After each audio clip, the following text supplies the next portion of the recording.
시대를 따라 역사하시고 때가 참에 아버지의 언약을 또한 성취하시고 시대마다 택하신 자녀들을 기쁘신 뜻 가운데 부르시고 그 풍성함을 나타내시기를 기뻐하시오니 감사를 드립니다. 오늘 이 시대를 살아가는 저희들에게 여전히 변함없이 살아계셔서 역사하시고 어떠한 시대를 우리가 살아가고 있는가 하는 것을 알려 지혜롭게 하시오니 또 감사를 드립니다. 우리가 살아가는 시대에 우리에게 주어진 것이 무엇인가 하는 것을 바로 알고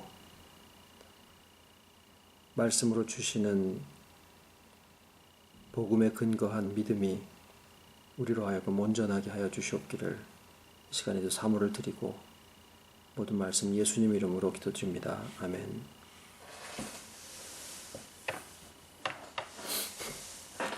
오늘 제목은 세 사람 이야기라고 정해왔습니다.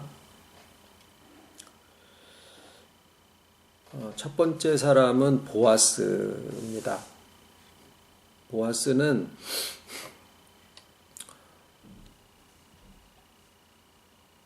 여리고성의 정탐꾼으로 들어갔던 두 청년 중에 하나인 살몬이 그 정탐꾼들을 지붕 위에 3대 아래 숨겨놨던 그 기생 라합과 결혼을 해서 가나안 땅에서 태어난 첫 세대에 속한 사람이었습니다. 그러니까 그가 태어나면서부터 이미 아브라함에게 주셨던 가나안 땅에 대한 약속이 이미 성취된 시대에 태어나서 살게 된 거죠. 그래서 룻기에 나오는 어느 날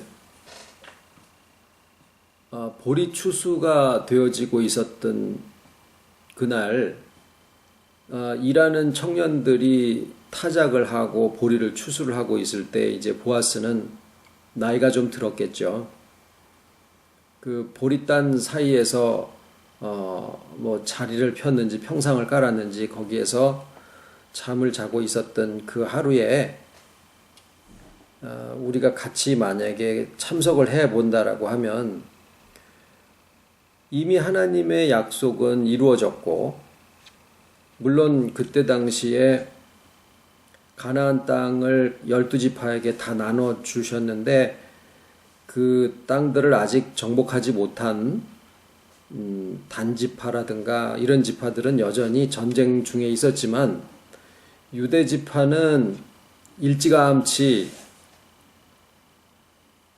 갈렙이 유대지파였었거든요.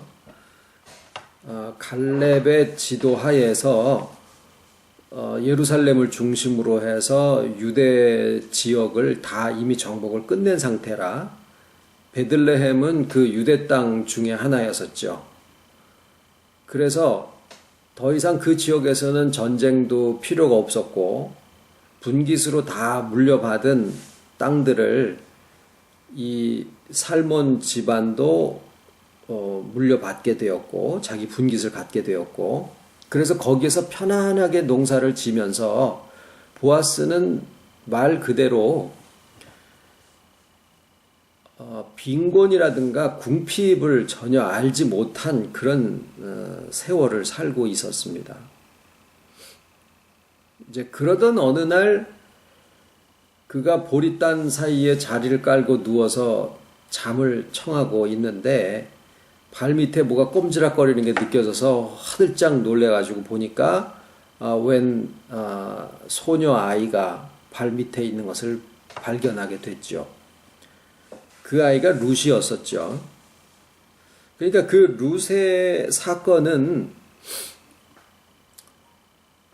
이 보아스에게 있어서 하나의 새로운 시대를 열게 되는 하나의 시발점이 되거든요. 성경에 보면은 약속이 주어지는 시대와 그 약속이 성취되는 시대들이 다 있습니다. 솔로몬 시대도 이미 다윗에게 주셨던 그 왕정이 완성이 되었고, 그래서 이제 성전을 짓는 그런 시대로 넘어가게 되죠.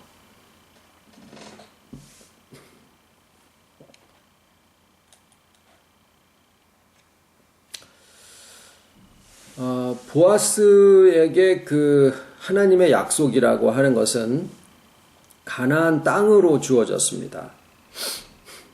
아브라함에게 주신 약속이. 그래서 그 가나안 땅을 언제 우리가 돌아가나, 가나안 땅을 언제 회복하나, 가나안 땅을 팔레스타인 그 가나안 7족속으로부터 언제 다시 그것을 탈환을 해서 각 12지파에게 나눠주나. 물론 그 이전에는 430년 동안의 애굽의 종살이를 하는 과정에서 우리를 구원하여 주시옵소서라는 그러한 끊임없는 호소를 하나님한테 올릴 수밖에 없었죠. 근데 이제 말씀드린 대로 보아스의 시대에서는 그런 출애굽의 그 애굽의 그런 종살이에서부터도 벗어났고, 광야 40년 세월도 이미 거쳐 나온 상태고, 그리고 가나안 땅에 들어와서 7족속을 몰아내고 분깃으로 받은 그 땅들을 이미 다 유업으로 물려받았고, 거기에서 나오는 소출과 소산을 가지고 풍요롭게 살아가는 것만 남아있는 것이 이제 보아스의 시대였었어요. 그런데 이제 하나님의 섭리는 그날 보아스의 발밑에 룻이 발견되어지는 그 시점으로 해서 보아스에게 새로운 시대가 오고 있다라고 하는 것을 본인은 몰랐지만 그것을 알려주시고 계시는 거였습니다. 그 룻과 보아스 사이에서 태어난 아이가 오벳이고, 그 오벳이 다윗 왕의 아버지 이새를 낳고 이새가 다윗 왕을 낳죠. 그러니까 보아스는 증조 할아버지가 되는 셈입니다. 그래서 그 다윗 왕으로 해서 이제 왕정이 탄생을 하게 됩니다. 그래서 하나님의 약속은 가나안 땅에 대한 약속에서부터 왕정에 대한 다윗 언약이라고 하는, 아브라함 언약에서 다윗 언약이라고 하는 것으로 이제 넘어가게 되는 그 시점이 이제 바로 룻기에 나오는 보아스의 사건이 되죠.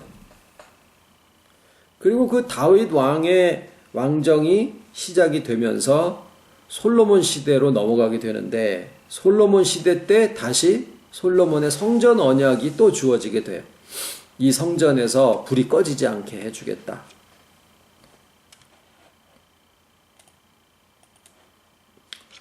그래서 언약이 주어지고 그 언약이 성취되어지고 그 시대마다, 그리고 그분들도 그 시대에 자기의 삶을 그냥 살아갔죠. 보아스도 지금은 보리 추수할 때구나, 지금은 씨 뿌릴 때구나, 지금은 감람 열매를 거두어야 할 때구나, 무화과 나무를 추수를 해야 될 때구나, 이러면서 이제 농사를 지면서 생활을 했을 테고, 또 그런 가운데 풍요함을 점점 누리고 가는 그런 것이 이제 매일의 일상이 됐었는데, 룻을 대하는 그 마음에서 이 약속이 성취되어지는 그 시대에 보아스에게 주어진 하나의 시대에 대한 생각은 본인은 몰랐지만 하나님의 언약이 바뀌어지고 있다라고 하는 것이에요. 첫 번째는 하나님의 언약이, 크게 하나님의 언약 자체가 바뀌었다라는 얘기가 아니라 그 언약을 사람들이 알 수 있도록, 하나님이 그 약속을 우리한테 지켜주셨구나라고 하는 것이 눈에 보여줘야 되니까, 그렇게 눈에 보이도록 그 매개체들, 그러니까 아브라함에게서부터 보아스 시대까지 이루어지는 그 기간 동안에는 그 매개체가 이제 가나안 땅이었었죠. 그래서 가나안 땅을 매개체로 해서 하나님이 택하신 자들에게 하나님의 언약이 주어지고 그것이 성취되어지는 것을, 자 봐라, 이 땅을 내가 너희들한테 줄 텐데 좀 기다려봐라 하다가 이제 보아스 시대에 와서 그 땅이 다 주어졌고, 그리고 그 다음 언약의 시대로 넘어가는 거예요. 그러니까 한국 동화 같은 것을 보면 그냥 고생을 직살하게 한 이야기 전체 한 90% 정도는 고생을 하다가 나중에 가서 한 10%는 해피엔딩으로 끝나면서 그래서 행복하게 잘 살았더라 이렇게 끝나는 경우들이 많거든요. 근데 이제 서양 동화 같은 데는 처음에 잠깐 안 좋았다가 그 다음에는 그냥 계속 좋아지는 그런 것들도 있습니다. 뭐 한국에도 그런 동화들이 있긴 하겠지만은요.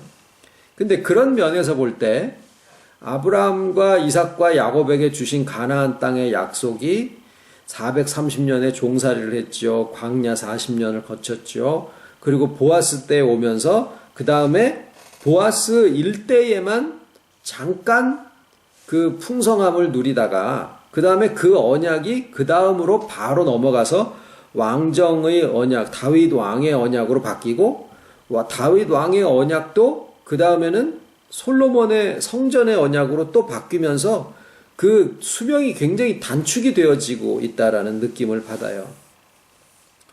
그러니까 특히 가나안 땅의 언약은 굉장히 오랜 기간 동안에 그 땅을 줄 듯 하시다가 안 주시고, 그 다음에 막판에 가서 보아스 시대에 잠깐 보여주신 다음에 그 다음에는 또 그 다음 언약으로 지나가고 이렇게 되는 상황을 볼 때 거기에서부터도 이 땅이라고 하는 것이 실질적으로 하나님이 이 백성들에게 주실 영원한 어떤 그 약속의 실상은 아니구나, 실체는 아니구나.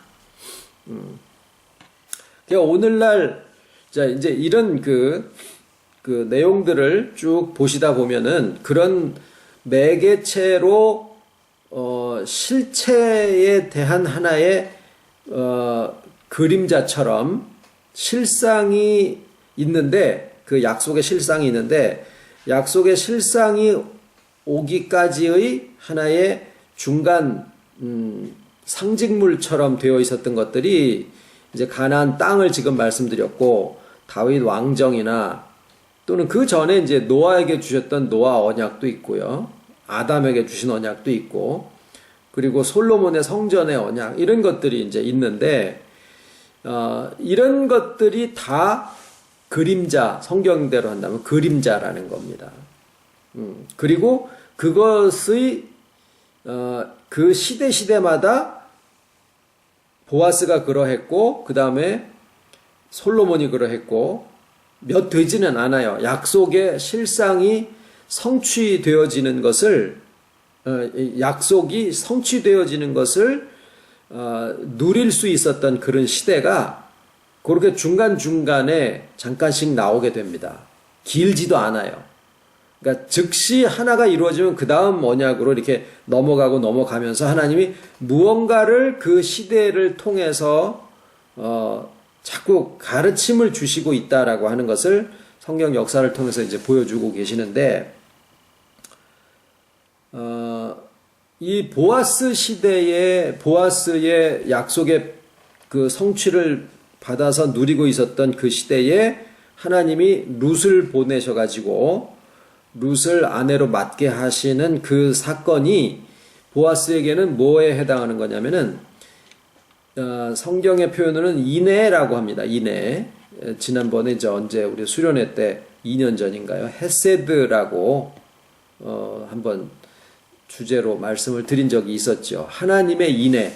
그것이 하나님이 값없이 우리에게 베풀어 주시는 은혜의 사랑이라는 뜻인데, 그 은혜의 사랑은 자기에게 정당하게 주어질 수 있는 몫을 희생하면서까지 뭐냐면 다른 이들의 대속을 위해서 내가 섬긴다, 이런 뜻이에요.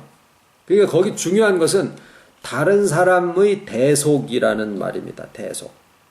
그러니까 룻의 어머니, 이제 시어머니 나오미 집안, 엘리멜렉 집안의 무너져버린 그 땅의 분깃을 보아스가 자기 순서도 아닌데 중간 사람이 안 한다고 하니까 그것을 물어봐서 그러면은 당신이 안 하면 내가 그것을 하겠소. 그래서 자기 재산을 팔아서 그 땅을 사가지고 엘리멜렉이라고 하는 그 집안을 살리고 그 다음에 자식이 없으니까 그 집에 이제 홀로 된 며느리를 자기 아내로 삼아서 거기에서 오벳이라고 하는 자식을 낳아서 그 어머니에게 대를 잇도록 해준다라고 하는 이 모든 과정이 하나님의 은혜의 사랑을 이 대속의 리뎀션, 대속의 어떤 규례로 이스라엘에게 주셨는데 잘 지켜지지를 않았었거든요. 그런데 그 마음을 그대로 받아서 보아스는 엘리멜렉의 집안에게 자기의 모든 것들을 다 동원을 해서 그 일을 하게 됩니다. 그 마음이 그 다음 시대의 언약을 시작하게 하는 굉장히 중요한 역할을 했다라고 룻기는 기록을 하고 있는 거예요.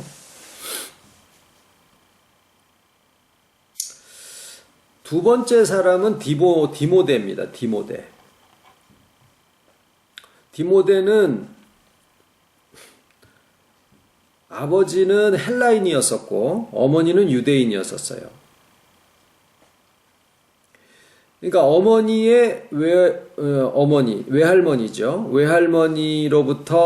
어머니로부터 믿음이 계속 내려와서 이 디모데도 어릴 적부터 그러니까 일종의 혼혈아였었죠. 유대인과 헬라인 사이에서의 혼혈아였었는데 되게 혼혈들이 똑똑하고 이쁘고 다 그러잖아요. 지금 시대에도. 디모데도 굉장히 영특하기도 하면서도 외할머니의 믿음과 어머니의 믿음이 유대인으로서의 믿음이 이 디모데에게 그대로 물려졌고 헬라인인 아버지의 그 지혜의 문화도 그대로 어렸을 적부터 아마 학습이 됐을 거예요. 그래서 디모데는 어릴 적부터 지혜라고 하는 그 이성과 세상의 지혜라고 하는 이성과 믿음이라고 하는 그 어떤 그 율법 이 두 가지의 교육을 같이 받으면서 거기에서 굉장히 풍성한 그런 정신세계를 가지고 있었을 거라고 얼마든지 상상을 할 수 있습니다. 그러니까 일종의 몇 대를 거슬러 올라가서 보면은 흩어져서 각 지역에서 살고 있었던 그 유대인들, 즉 디아스포라라고 하는 그런 사람들 중에 하나였었는데 유대인들끼리만 결혼을 하던 그것도 이제는 이게 그 경계가 없어지면서 유대인과 헬라인 사이에서도 결혼이 이루어지고 거기서 이제 태어난 아이였었던 거죠.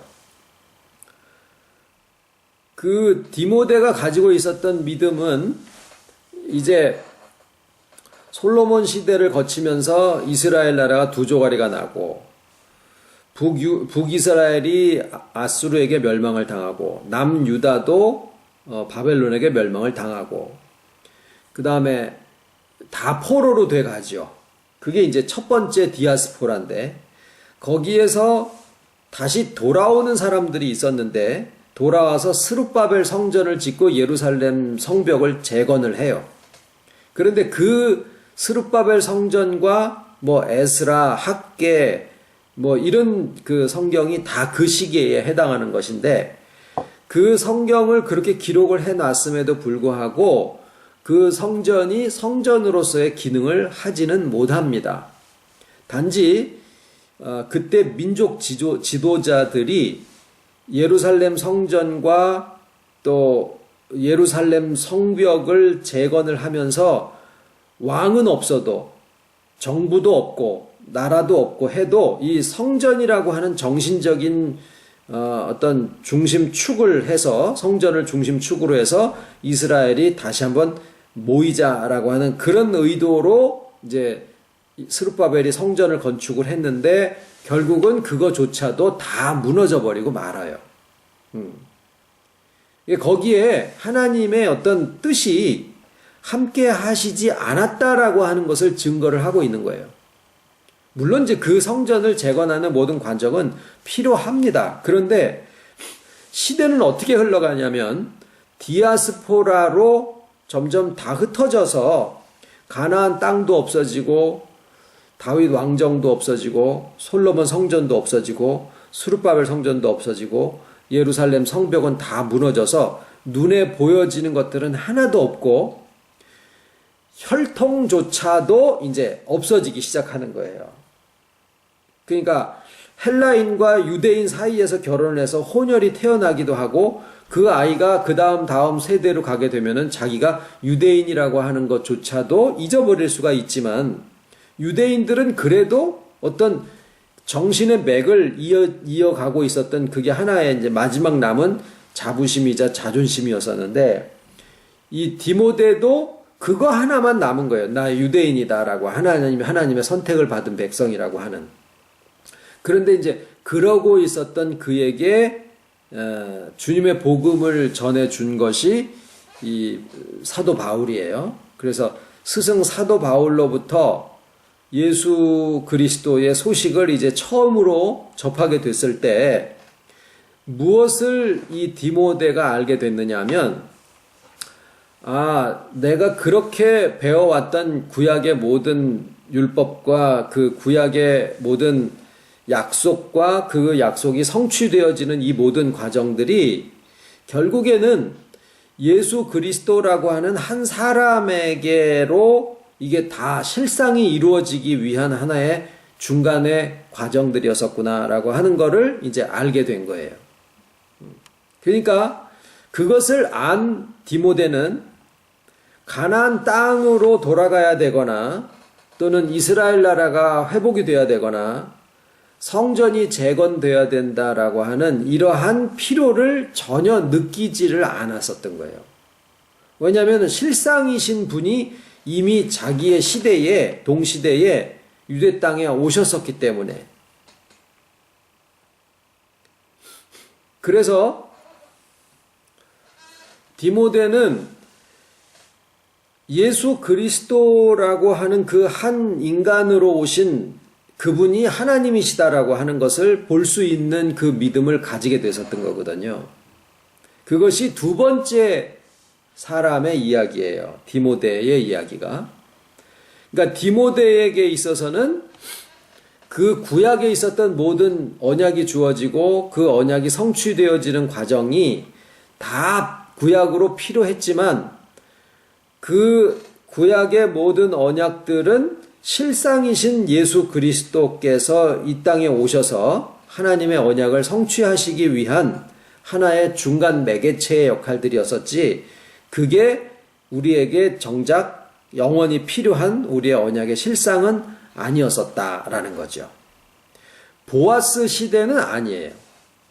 보아스 시대에서는 가나안 땅의 약속이 하나님의 약속의 실상이었었어요. 그렇게 알고 보리타작을 했었던 거예요. 거기서 하나님이 우리에게 모든 약속의 실상을 주셨어라고 생각을 하고 베들레헴 지역에서 보리타작을 하고 풍요로운 삶을 누리고 있었는데 거기에 이분에게 남아 있었던 것은 대속이라고 하는 그 한 가지를 하고 있었고 그러나 하나님은 그 풍요의 시기를 오래 두지 아니하시고 그 다음에 바로 다윗을 낳기 위한 룻과의 결혼과 그 다음에 오벳과 이새를 낳아서 그 다음 사울 왕을 거쳐가지고 다윗 왕이라고 하는 하나님의 택하신 왕. 그러니까 결국은 아브라함과 다윗의 자손 예수 그리스도가 오시기 위한 그 중간 매개체로서 여러 가지 것들이 이제 주어졌다가 실상이신 예수 그리스도로 그 약속이 이제 이루어진 거잖아요. 자, 그러면 아까 이제 처음에 세 사람 이야기라고 했는데 첫 번째는 디모데 말씀을 드렸고, 이제 또 보아스, 두 번째는 디모데 말씀을 드렸으면은, 세 번째 시대의 사람은 누구냐면은, 여러분 자신들이에요. 우리들이에요. 자, 우리들은 디모데의 시대와 똑같은 시대를 살고 있느냐라고 하는 게 오늘 드리고자 하는 말씀입니다. 디모데에게 있어서 예수 그리스도는 동시대를 살았던 한 사람이에요. 동시대를, 자기와 같은 시대에 유대 땅에서 태어나서 살아가셨던 한 분이에요. 어쩌면은 디모데보다 나이가 그렇게 차이가 많이 안 났을 거예요. 그러니까 같은 시대에 저쪽 지역에, 여기는 루스드라에서 살던, 디모데는 루스드라에서 살던 사람이고, 예수님은 유대 땅 베들레헴에서 태어나서 나사렛에서 살던 분이시잖아요. 그런 그 어떤 동시대에, 그러니까 예를 들어서 지금 충주에서 사는데 저기 일본 땅에 있는 어떤 지역에 뭐 홋카이도나 이런 데서 어떤 사람이 하나가 태어나서 살고 있었다라는 그런 식으로 하여튼 약간의 이방인데 뭐 같은 민족이었었고 뭐 이런 어떤 개념이었었던 거죠. 그런데 오늘날 우리가 예수 그리스도를 한 인물로, 한 사람으로 믿지만 동시에 우리는 예수님을 어떻게 먼저 받아들이냐면 성령의 가르침으로 해서 하나님으로서 받아들이게 되는 것이 먼저입니다. 그래서 우리에게 있어서는 예수님이 역사적인 사람이었다라는 것과 하나님이셨다라고 하는 것을 동시에 이야기를 해 주어도 전혀 그게 뭐 이상한 일이 하나도 없어요. 예수님에 대해서는 어릴 적에 크리스마스 때서부터 예수님에 대해서 벌써 듣고 우리가 자라왔기 때문에 거리낄 것이 없습니다. 그런데 이제 오늘날도 예루살렘 성전을 재건하자, 그 다음에 이스라엘의 독립, 거기에는 왕정 이런 것도 포함될 수도 있겠죠. 또 현실적으로 우리에게 있어서는 무언가의 보이는 어떤 단체나 어떤 땅이나 어떤 조직력이나 이런 것들에 대한 회복 또는 그 보여지는 어떤 손에 쥐어지는 어떤 상태가 뭐 교회가 커진다거나 뭐 그런 것들을 바랄 수도 있겠지요. 어떤 사람들은 뭐 그런 학교가 섰으면 좋겠다, 아니면 그런 정당이 세워졌으면 좋겠다, 뭐 여러 가지 것들이 다 있습니다만은 지금 드리고자 하는 말씀은 뭐냐면 그런 것들로 보여지고 있었던 하나님의 언약은 구약시대에 이런저런 매개체로 다 이미 성취가 되어지고 지나갔고 실상이신 예수 그리스도께서 2000년 전에 팔레스타인의 가나안 땅에 유대 땅에 디모데와 동시대를 살았던 한 청년으로 오셨던 것이 이미 디모데 시대로 성취되어졌다라는 거예요. 그러면은 오늘날 우리에게 있어서 우리의 언약의 성취는 뭐냐?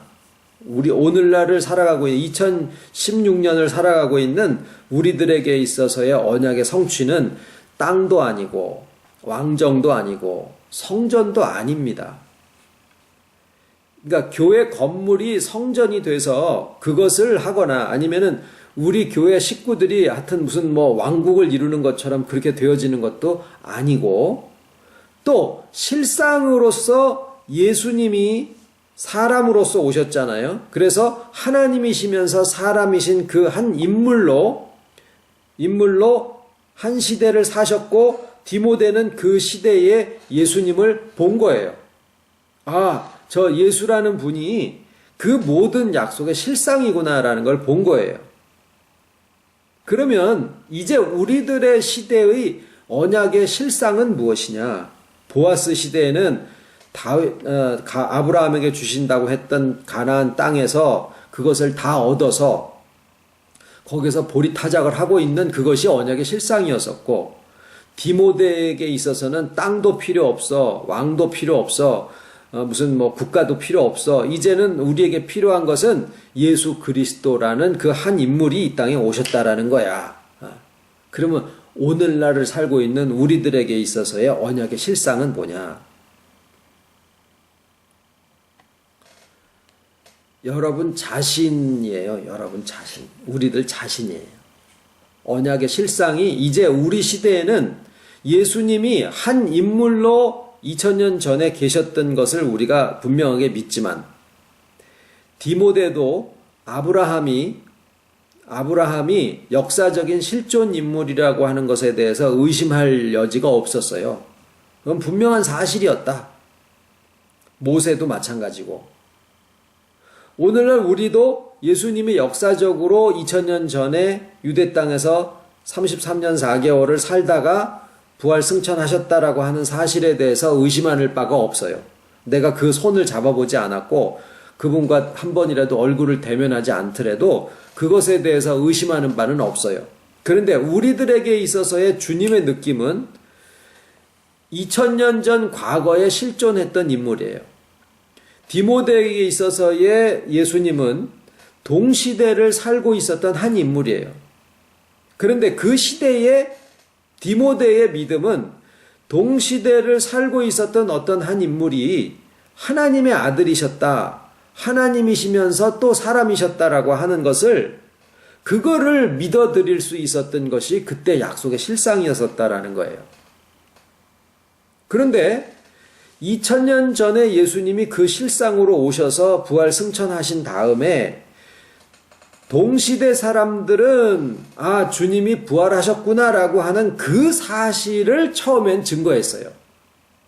처음에는 육체의 부활을 증거를 했다고요. 그래서 사도 바울도 자기가 죽기 전에는 나도 나의 달려갈 길을 다 마치고 나서 죽으면 나도 주님처럼 육체로 다시 신령체로 부활을 할 것이다 라고 하는 것을 처음에는 육체의 부활로 증거를 한 부분이 나와요.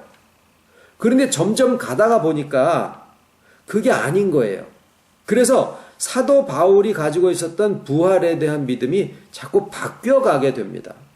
고린도전서 15장에 나오는 부활에 대한 개념은 서서히 그것이 씨 뿌리는, 땅에다가 씨를 뿌리는 개념으로 바뀌어지고 있다라고 하는 것을 보여주고 있는 사례인데, 그러면 이제 오늘 우리 시대에 있어서 우리에게 있어서의 언약의 실상은 무엇이냐? 디모데처럼 자기 시대에 살고 있었던 한 어떤 인물을 하나님의 아들로 또는 하나님이시면서 사람인 그런 존재로 그렇게 믿어드리는 것은 디모데의 시대고, 어떤 보이는 땅이나 교회나 또는 어떤 조직력이나 권력이 성취되어지는 그것을 바라는 것이라고 하면은 그것은 구약시대 때 이미 끝난 것이고, 그러면 오늘날 2016년을 살아가고 있는 우리들에게 있어서의 언약의 실상은 뭐냐면, 부활하신 주님이 모든 각자의 인격에 영혼에 연합하셔서 그 영혼이 소생되고 그 소생된 영혼의 호소를 우리 겉사람들이 복음으로 알아들여서 믿음과 이성을 같이 가지고 보이는 세계와 보이지 않는 세계, 겉사람의 세계와 속사람의 세계를 같이 믿음의 눈과 이성의 눈으로 같이 바라볼 수 있는 이러한 온전한 인격을 가지게 되는 이것이 우리에게 있어서의 언약의 실상이에요. 그러니까 지금 우리 시대에 나와 동시대를 살고 있는 어떤 인물이 하나님의 언약의 실상이다 라고 하는 디모데 시대의 예수님을 바라보는 것과 같은 그러한 언약의 실상도 지금 시대와는 상관이 없다라는 거예요. 그런 면에서 볼 때. 또 교회가 커지거나 또는 어떤 땅을 이렇게 해서 어떤 생활권을 만들거나 이런 것들도 가나안의 땅과 보아스 시대에 또는 솔로몬 시대에 이미 다 성취가 되어졌었던 부분들인데, 그러한 모든 것들이 다 언약의 실상은 아니고 하나의 매개체로 그림자로 주어지셨다가 결국 예수 그리스도라고 하는 실체가 오셨다가 그 예수 그리스도의 부활하심으로 오늘날 우리들에게 있어서는 눈에 보이지는 않지만 내 영혼에 연합하셔서 소생시키시고 그 호소가 우리의 겉사람의 복음으로써 우리의 겉사람에게까지 그것을 알게 하시고 그래서 내가 나의 그냥 오늘을 살아가는 거예요. 어떤 땅을 이루자, 권력을 가지자, 무슨 나라를 만들자, 또는 어떤 분이 하나님의 아들이야, 이런 어떤 그 중간체들의 언약의 성취가 아니라 나 자신으로서 있는 그 삶이 온전해지는 거다라는 거예요. 거기에 주께서 부활하셔서 연합하심이 이미 우리에게 주어졌고 성취가 되어진 것을 복음으로써 우리가 알게 됐다라는 거죠. 그러니까 지금 시대의 언약의 실상이 뭐냐라고 하면 각자 사는 것도 다르고 형태와 인격의 모든 게 다 다르지만 지금 우리가 살고 있는 시대의 언약의 실상은 뭐냐? 여러분 자신이에요. 나 자신이에요. 그리고 그렇게 된 우리들에게 하나님이 여전히 우리들에게 주시는 삶의 직분은 뭐냐? 풍요함을 누리는 것이고 보리타작을 하듯이 풍요로움을 누리는 것이고 또 한 가지는 뭐냐면은 대속이에요. 대속. 인애를 베푸는 거예요. 인애를 베푸는 거예요.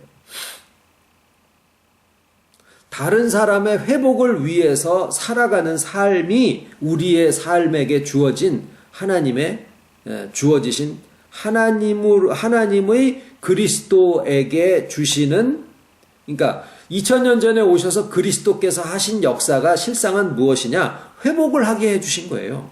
누구로? 엘리멜렉으로 하여금 엘리멜렉답게 해주는 것이 보아스가 한 일이잖아요. 엘리멜렉의 땅을 다시 회복시켜주고 그 이름을 복권시켜주는 것이 보아스가 한 일인 것처럼 예수님이 2000년 전에 오셔서 하신 일이 뭐냐? 바울이 디모데에게 복음을 전한 게 무엇이냐? 디아스포라가 그 이전 시대의 디아스포라의 약속의 실상이 이루어졌다라고 하는 것을 알게 해주시는 것고, 그리고 그 실상이 예수 그리스도였었고, 오늘날 우리들이 인애와 그 다음에 디아스포라를 다 거치면서 오늘날 이 시대를 살아가고 있는 우리들이 하나님 앞에 언약의 실상으로 받은 게 뭐냐면, 이제는 어떤 보여지는 건물이나 땅이나 조직이 아니고 어떤 사람도 아니다라는 거예요. 어떤 사람도 아니다. 오직 말씀 앞에 이 시대에 살고 있는 하나님의 택하신 자녀들의 언약의 실상은 무엇이냐? 각자 자신의 인격이고 자신의 삶이에요. 그리고 거기에 주어지는 하나님의 그리스도에게, 그게 그리스도인데, 그리스도의 삶인데, 그리스도에게 주어지시는 하나님의 사명은 대속이다라는 거예요. 그래서 이제 우리가 살아가는 삶은 언약의 실상이 이루어진 시대를 우리가 살아가면서 나의 오늘이라고 하는 하루가 그 언약의 실상이 이루어진 세계 속에서 살아가면서 나에게 알려주시는 어떤 사람이든지 진짜 때를 얻든지 못 얻든지 그 사람의 인격의 회복을 위해서 대속의 삶을 살아가는 것이, 그것이 우리가 이 땅에 오늘을 살아가고 있는 삶의 의미다라는 겁니다.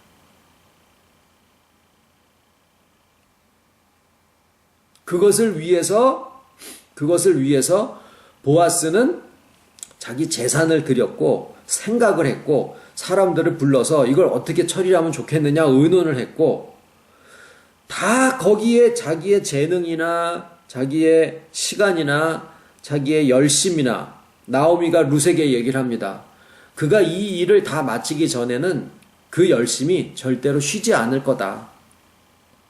자, 우리가 어떤 일을 하는데 무엇에 열심을 내고 있느냐라고 하는 것을 이제는 살펴봐야 되는 거예요. 내가 무엇을 하는데 나의 열심을 내고 있느냐, 나의 지혜와 시간과 재물과 재능을 무엇을 위해서 사용을 하고 있느냐라고 하는 것에 대한 생각을 해봐야 되는 거예요.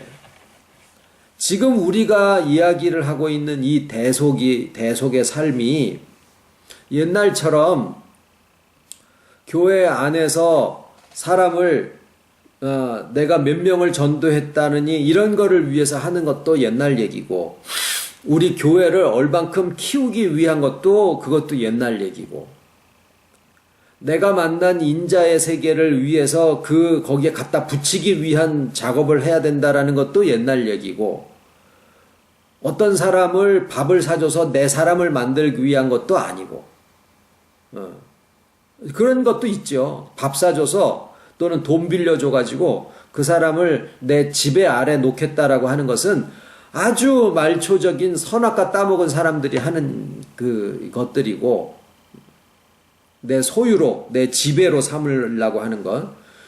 이제 우리에게 남은 것은 뭐냐면, 내게 연합하신 주님의 그 소식으로, 그 연합의 소식으로 나의 영혼이 소생되고, 그 복음을 나의 겉사람이 알아듣고, 나의 모든 인격에서부터 회복이 일어나게 되면서, 이제 우리가 살아가는 모든 삶, 오늘이라고 하는 삶이, 2016년의 오늘의 삶이 그 언약의 실상이 이루어진 시대다라고 하는 것을 자신이 느낄수록, 그 생각하는 것은 누린다라는 것도 그 안에 들어가는 거예요.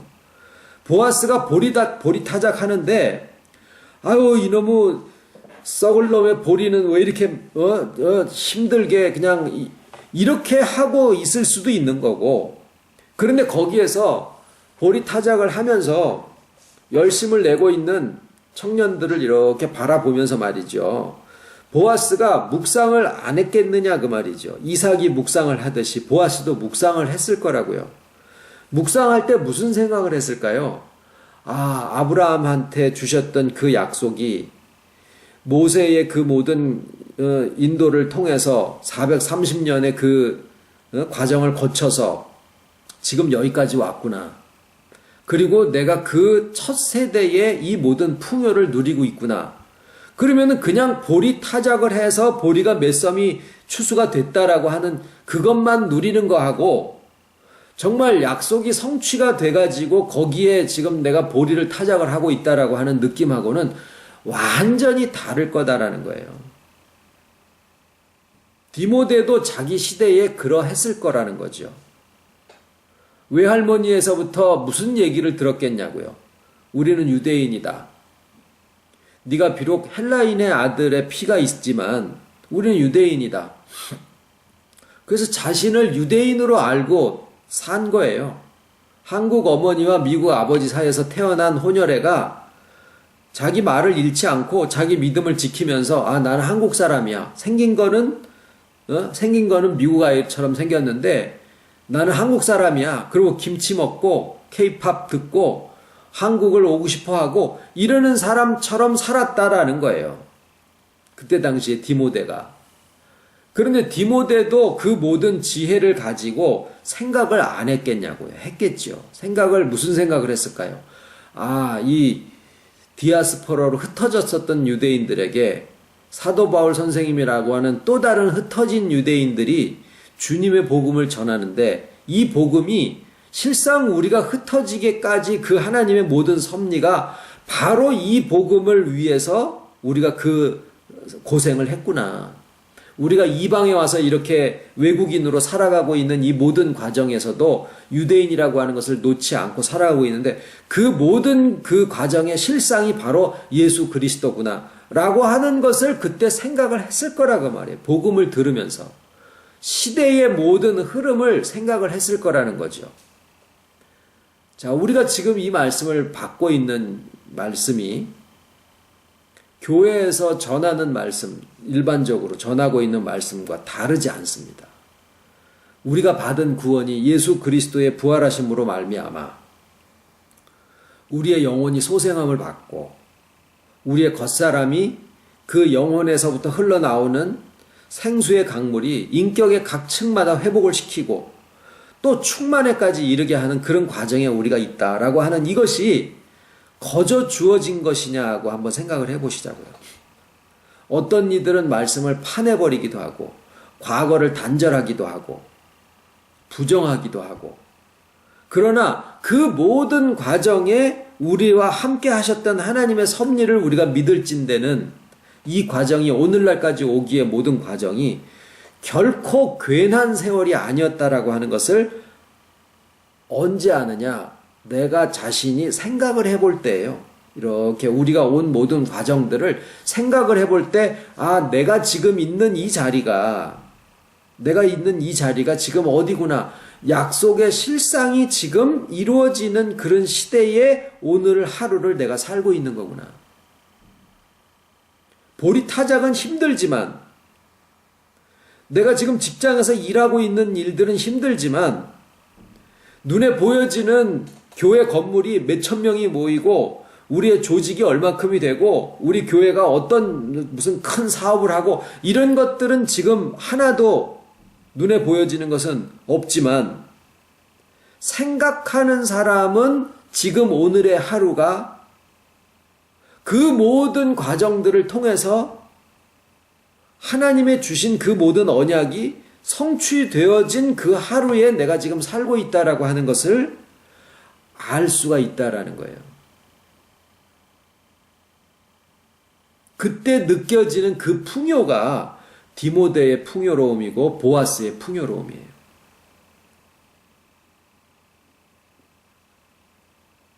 지금 어떤 사람을 하나님의 아들이다라고 쫓아가는 시대도 이미 지나갔고, 어떤 조직이나 어떤 눈에 보여지는 건물이나 어떤 형태, 이런 것들이 프로그램 이런 것들을 쫓아갈 때도 이미 다 성경을 통해서 이미 다 지나갔다라는 거예요. 이제는 여러분이 있는 그 자리에서 여러분이 그 어떻게 인식하느냐라고 하는 거예요. 여러분이 살고 있는 오늘의 하루를, 이 지옥 같은 삶 빨리 이 썩어질 육 벗어버리고 하나님 앞에 내가 빨리 갔으면 좋겠다 라고 하는 지옥 속에 사는 사람도 있고요. 음부 속에 사는 사람도 있고, 사람에게 속해가지고 사람이 무너지면 같이 무너지면서 이 사람은 저 사람 욕하고 저 사람은 이 사람 욕하고, 1000명이면 1000명이 서로 다 자기가 제일 맞다라고 하고 있는 그런 세월도 겪어봤고, 그게 사람에게 붙어 있었던 마지막의 모습이에요. 우리 교회가 조직력이 이렇게 되고 사람이 얼만큼이 돼서 무슨 일을 한다라고 하는 것들도 교회가 무너지기 시작하니까 그 큰 조직들이 서로 고소하고 난리 구석이 되어지는 것도 겪어보셨을 테고, 이제 말씀을 들어보니까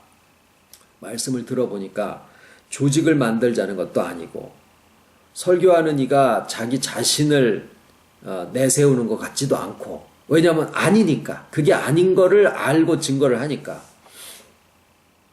들어보니까 아닌 줄 알겠고, 그런데 단지 존중하는 것은 있겠죠.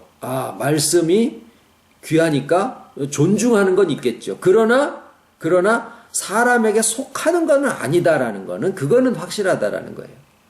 이제는 그 말씀이 귀한 이유가 왜 그러느냐? 그 말씀 속에서 부활하신 주님이 내 영혼에 연합하셔서 나의 영혼이 소생이 되어지고, 이 말씀으로가 아니라 이미 구원받은 사실이 그렇다라는 거예요.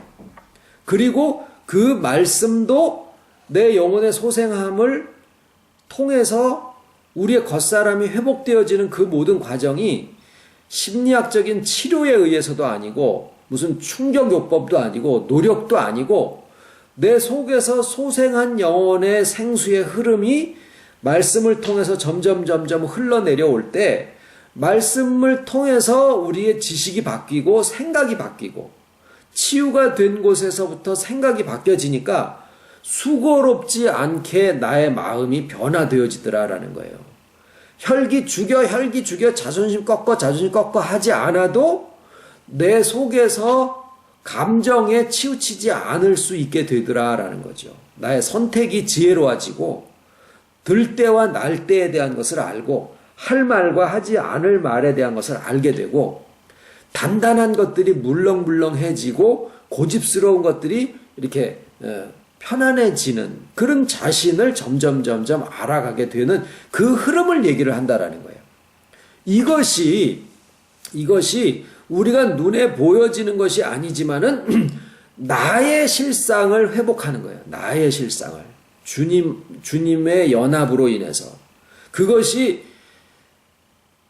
예수 그리스도의 부활하심으로 말미암아 이제 너희를 구원하는 편이라고 하신 뜻이에요. 그러는 가운데 우리의 관계가 회복이 되어지는 가운데 나의 관계와 연결되어 있는 저 사람의 인격에도 이 회복의 물결이 같이 흘러가고 있다는 거예요. 그건 그렇지 않겠습니까? 내 마음이 아무리 끊으려고 해도 내 자식에 대한 마음, 내 친척에 대한 마음, 일가족에 대한 그 마음이 끊어지질 않는데 내가 사랑하는 저 사람에게 나의 좋은 것을 주고 싶은 마음이 이게 실상인데 내가 못 먹어도 저 사람 먹이고 싶은데 내 속의 인격이 삐뚤어져 있기 때문에 지나친 것을 줘서 그에게도 상처를 주고 있었던 그게 과거였었다라고 하면 이제는 내 속에서 회복의 역사가 일어나면은 그것을 통해서 저 사람에게도 이 회복의 역사가 나가게 된다라는 것이 당연하다라는 얘기죠. 그리고 그러는 가운데 충만의 역사가 나오게 된다라는 거예요. 여러분 자녀에게 또 여러분의 사랑하는 가족들에게 말씀을 증거하는 것을 주저하지 마십시오. 왜냐하면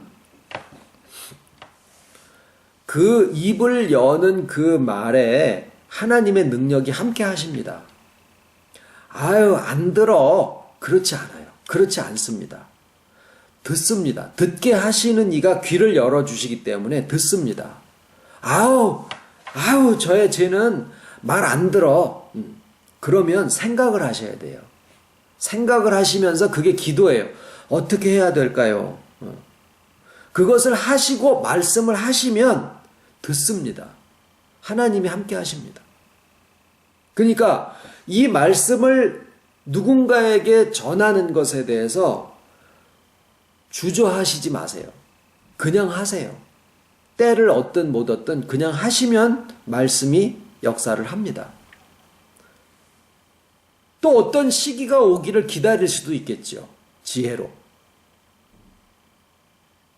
그런데 한 가지는 뭐냐면 내 꼬라지가 이게 이런데 내 몸이 이렇고 내가 사는 것도 이렇고 돈도 없고 내가 집 한 칸도 가진 것도 없는데 내 몰골이 이런데 어떻게 전하리. 그거는 왜 그러느냐면 가나안 땅의 약속이나 어떤 사람에게 속한 것이나 그 사람의 권위에 매달려서 그